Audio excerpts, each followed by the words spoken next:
ಇನ್ನು ಸರ್ಕಾರಿ ನೌಕರರು RSSನ ಚಟುವಟಿಕೆಯಲ್ಲಿ ಭಾಗಿ ಆಗಬಹುದಾ ಆಗಬಾರ್ದಾ ಅನ್ನೋದ್ರ ಬಗ್ಗೆ ಕೂಡ ಚರ್ಚೆ ಆಗ್ತಿದೆ. ಈ ಚರ್ಚೆ ನಡುವೆನೇ PDO ಪ್ರವೀಣ್ ಅನ್ನೋರನ್ನ ಅಮಾನತು ಕೂಡ ಮಾಡಾಗಿದೆ. ಈಗ ಕೇಂದ್ರ ಸರ್ಕಾರದ ನಿಯಮ ಒಂಥರ ಹೇಳುತ್ತೆ, ಈಗ ರಾಜ್ಯ ಸರ್ಕಾರ ತಂದಿರುವ ಹೊಸ ನಿಯಮ 2021 ನಂತರದ ನಿಯಮ ಒಂಥರ ಹೇಳುತ್ತೆ.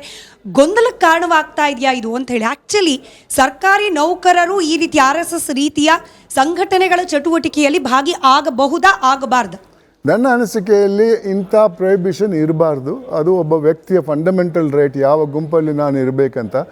ಆದರೆ ಆ ಗುಂಪಿನಲ್ಲಿ ಇರೋ ಆ ಗುಂಪಿನ ಚಟುವಟಿಕೆಗಳು ಕಾನೂನಿಗೆ ವಿರುದ್ಧವಾಗಿದ್ದರೆ ಆತ ಸರ್ಕಾರಿ ನೌಕರನಾಗಿ ಆ ಗುಂಪಲ್ಲಿ ಇರಬಾರ್ದಂತ ಸರ್ಕಾರ ಆದೇಶ ಕೊಡ್ಬೋದು. ಹೊರತು ನೀವು ಆ ಗುಂಪಿಗೆ ಸೇರಬಾರ್ದು, ಈ ಗುಂಪಿಗೆ ಸೇರಬಾರ್ದು ಅಂದರೆ ಯಾವ ಗುಂಪಿಗೂ ಸೇರಬಾರ್ದು ಅಂತ ಮಾಡಬೇಕು ಸರ್ಕಾರ. ನಿಜ. ಈ ಸಿವಿಲ್ ಸರ್ವಿಸ್ ಕಾಂಡಕ್ಟ್ ರೂಲ್ ಪ್ರಕಾರವೂ ನೋಡೋದಾದರೆ ಪೊಲಿಟಿಕಲ್ ವರ್ಕಲ್ಲಿ ಭಾಗಿಯಾಗೋ ಹಾಗಿಲ್ಲ, ಡಿಸ್ಟ್ರಕ್ಟಿವ್ ಕೆಲಸಗಳಲ್ಲಿ ಭಾಗಿಯಾಗೋ ಹಾಗಿಲ್ಲ ಸರ್ಕಾರಿ ಸಿಬ್ಬಂದಿಗಳು ಅಂತಿರೋದು. ಬಟ್ RSS ಹೇಳೋ ಪ್ರಕಾರ ನಾವು ಪೊಲಿಟಿಕಲ್ ವಿಂಗು ಅಲ್ಲ, ನಾವು ಯಾವುದೇ ಡಿಸ್ಟ್ರಕ್ಟಿವ್ ಕೆಲಸನೂ ಮಾಡ್ತಿಲ್ಲ ಅಂತ ಹೇಳಿ ಸ್ಪಷ್ಟನೆ ಕೊಡ್ತಿರುವಾಗ ಸರ್ಕಾರ ತಮ್ಮ ನೌಕರರು ಪೊಲಿಟಿಕಲ್ ವರ್ಕಲ್ಲಿ ಕೆಲಸ ಮಾಡಬಾರ್ದಂತ ಇಲ್ಲ, ಭಾರತದ ಎಲ್ಲ ಪ್ರಜೆಗಳು ಮಾಡಬಾರ್ದಂತೇನಿಲ್ಲ. ಹಂಗಿದ್ದಿದ್ರೆ ಪೊಲಿಟಿಕ್ಸ್ ಇರಲ್ಲ.